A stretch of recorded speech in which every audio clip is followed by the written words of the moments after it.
Assalamualaikum warahmatullahi wabarakatuh. Kenalkan nama saya Amin Amiruddin dari Prodi Hukum Ekonomi Syariah. Pada kesempatan kali ini, saya akan menjelaskan apa itu Pancasila sebagai sistem filsafat. Sebagai falsafah negara, Pancasila merupakan buah pikiran dari perenungan dan pemikiran nilai-nilai filosofis yang terkandung dalam identitas bangsa. Pancasila merupakan pedoman dalam kerangka berpikir, baik dalam memperjuangkan kemerdekaan sebagai alat pemersatu dalam kehidupan berbangsa, serta sebagai pandangan hidup untuk kehidupan manusia Indonesia sehari-hari.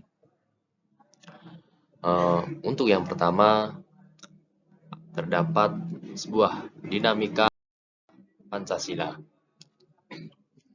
Dinamika Pancasila sebagai sistem filsafat. Pancasila sebagai sistem filsafat mengalami dinamika sebagai berikut. Pada pemerintahan Soekarno, Pancasila sebagai sistem filsafat dikenal dengan istilah filosofis Grundslag.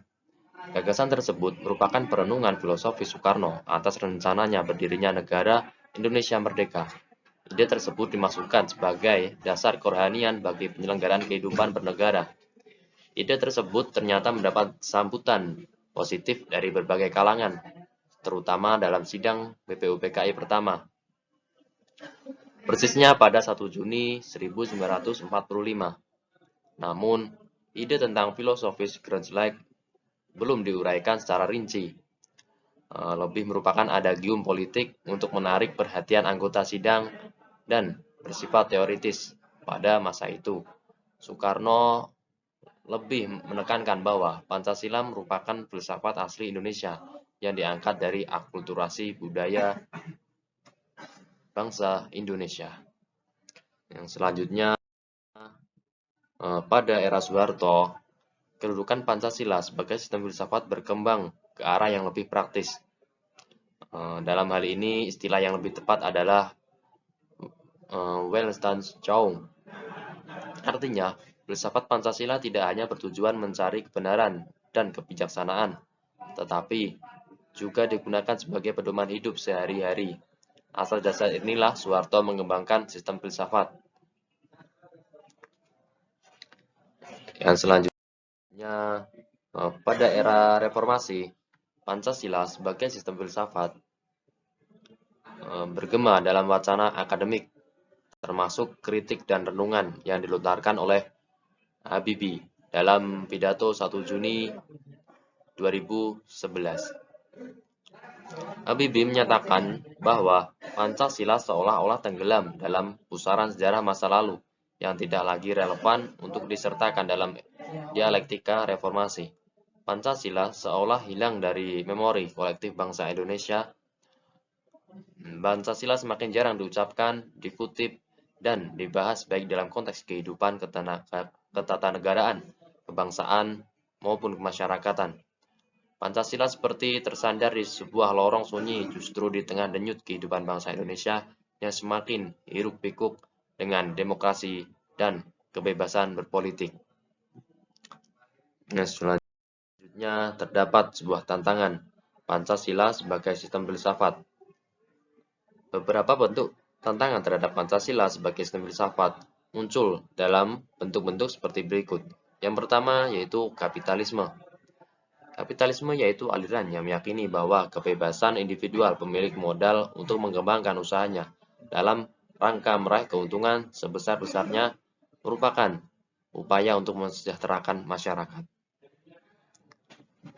Salah satu bentuk tantangan kapitalisme terhadap Pancasila sebagai sistem filsafat ialah meletakkan kebebasan individual secara berlebihan, sehingga dapat menimbulkan berbagai dampak negatif seperti monopoli, gaya hidup konsumerisme, dan lain-lain. Yang kedua, terdapat yaitu komunisme. Komunisme adalah sebuah paham yang muncul sebagai reaksi atas perkembangan kapitalisme sebagai produk masyarakat liberal.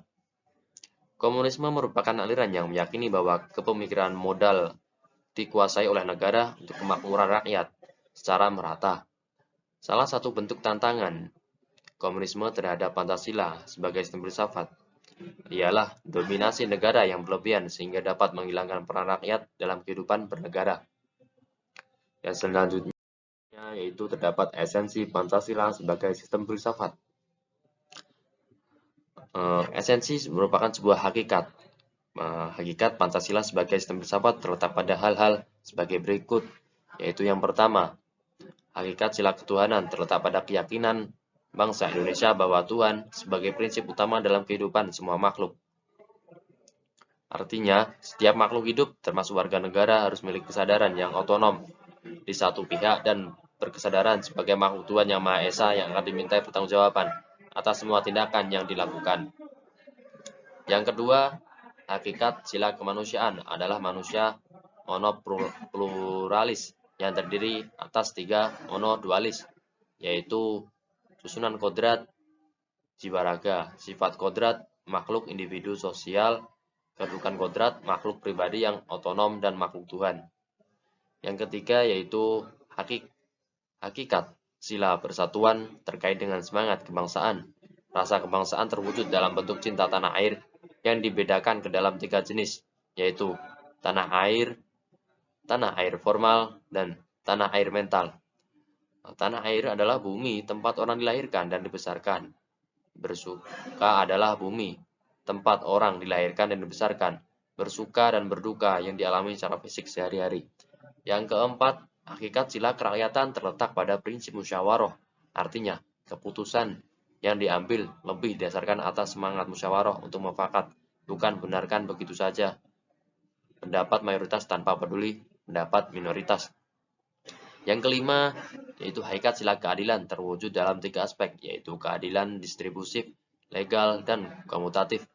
Keadilan distributif adalah keadilan bersifat membagi dari negara kepada warga negara.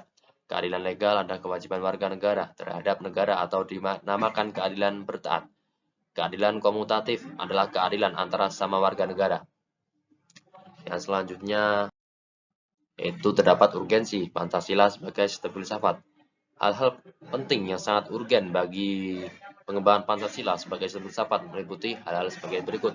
Yang pertama, meletakkan Pancasila sebagai sistem filsafat dapat memulihkan harga diri bangsa Indonesia sebagai bangsa yang merdeka dalam politik, yuridis, dan juga merdeka dalam mengemukakan ide-ide pemikirannya untuk kemajuan bangsa, baik secara material maupun spiritual.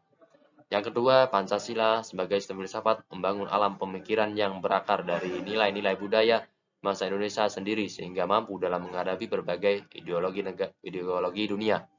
Yang ketiga, Pancasila sebagai sistem filsafat dapat menjadi dasar pijakan untuk menghadapi tantangan globalisasi yang dapat melunturkan semangat kebangsaan dan melemahkan sendi-sendi perekonomian yang berorientasi pada kesejahteraan rakyat banyak.